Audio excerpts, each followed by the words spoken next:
भगवान के भजन को छोड़ करके संसार के विषयों का चिंतन करना।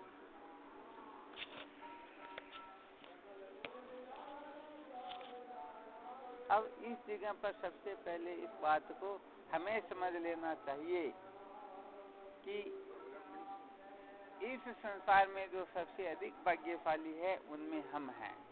कौन है? हाँ, तो सबसे पहले अपने को भाग्यशाली समझना होता।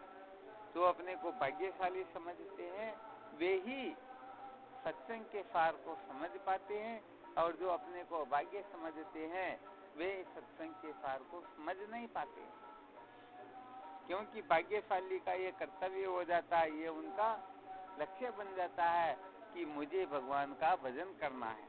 क्या करना? और वैसे देखा जाए तो भगवान का जो भजन है,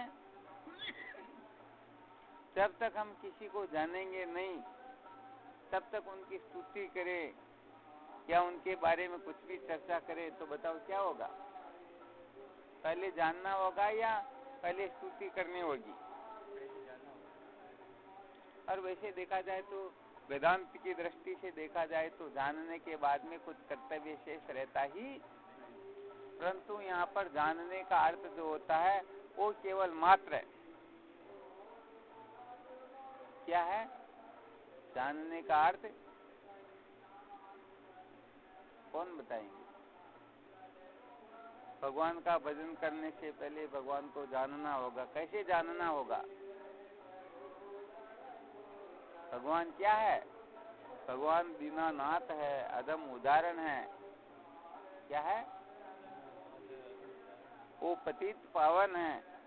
अर्थात हम भगवान का भजन करेंगे तो भगवान हमारे अनंत जन्मों के पापों को जला करके भस्म कर देंगे, हमारे अंतःकरण को पवित्र कर देंगे। ऐसे जो जान करके भगवान का भजन करते हैं तो क्या होता है? उनका अंतःकरण शुद्ध हो जाता है और वो आगे वेदांत की ब्रह्म विद्या की कक्षा में बैठने के लायक बन जाते हैं।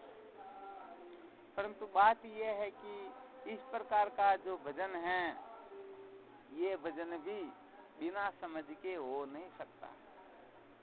इसके बिना नहीं हो सकता, क्योंकि ये ब्रह्म विद्या जो है, इस ब्रह्म विद्या के अंतर्गत तो बुद्धि का अत्यंत सूक्ष्म होना आवश्यक है। क्या होना आवश्यक है? हाँ, सूक्ष्माति सूक्ष्म, क्योंकि जिस प्रतिपाद्य तत्व का हमें साक्षात्कार करना है उनके लिए श्रुति माता स्वयं कहती है अणोरणियान महतो महियान, अर्थात तो परमात्मा तत्व जो है वो अणु से भी अणु है, अर्थात सूक्ष्म से भी सूक्ष्म है और महान से भी महान है।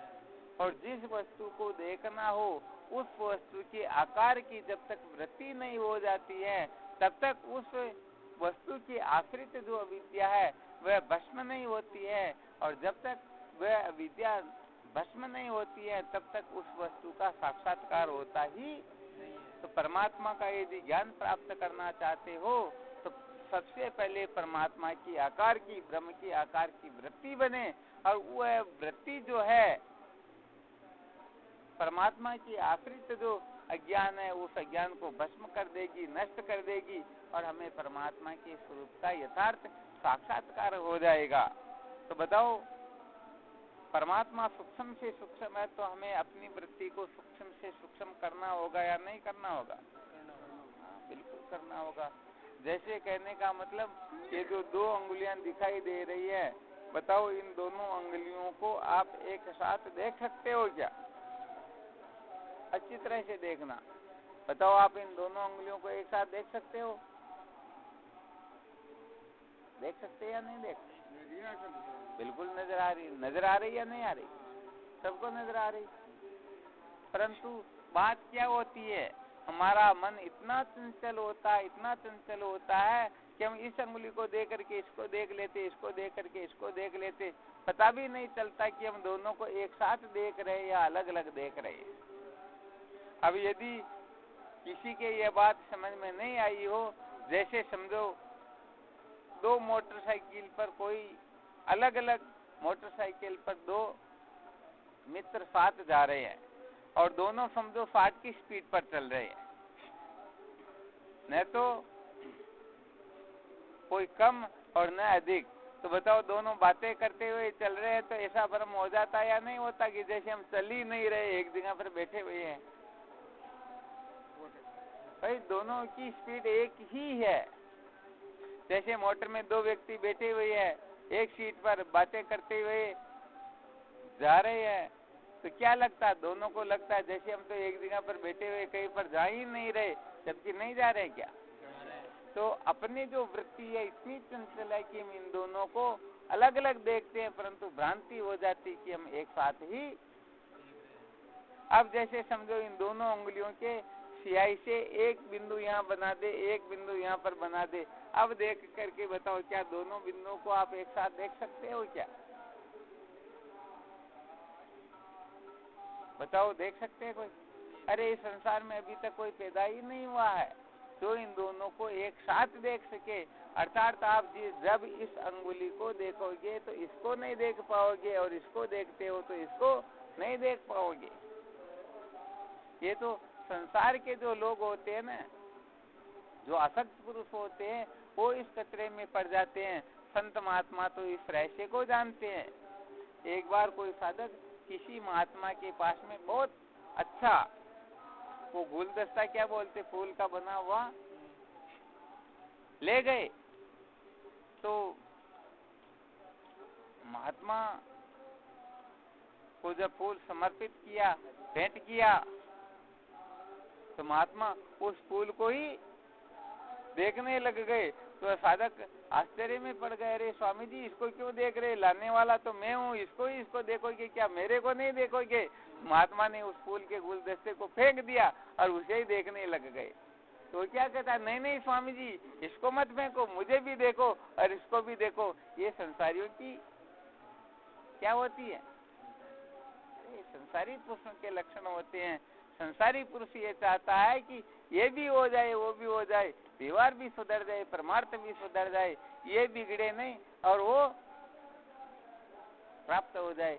तो भाई बात ऐसी है, जैसे हम थोड़ा बहुत अनाज खेत में नहीं बिखेरेंगे तो 10-20 बोरी प्राप्त होने वाली, व्यापार में 2-5 हजार रुपए खर्च नहीं करेंगे तो बताओ 150 रुपए रोज कमा सकते हैं क्या? यदि आप चलोगे नहीं तो किसी गांव पहुंच सकते हो क्या?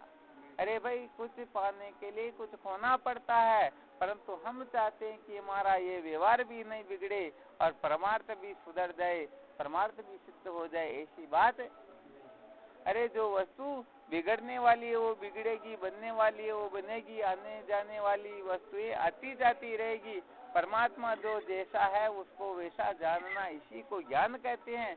इसलिए भाई यदि कोई चाहे कि नहीं संसार के भोग पदार्थ भी भोगता रहूं और मुझे परमात्मा तत्व का साक्षात्कार भी हो जाए, ये बात संभव ही, क्योंकि भोग भोगते हुए भजन भोगों का ही साधन हो जाया करता है। उससे भगवत प्राप्ति कभी भी, हाँ, भगवत प्राप्ति करनी हो तो सुनहु उमा जही लोग अभागी, हरित जीव हो ये विषय अनुरागी।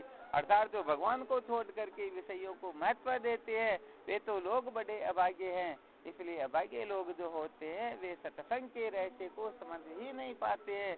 वे संसार की असलियत को नहीं समझ करके इस संसार के कीचड़ में पड़े रह करके पुनरपि जननम पुनरपि मरणम पुनरपि जननी जठरे शयनम, बार बार जन्मते मरते और 84 लाख योनियों में दुख पाते ही।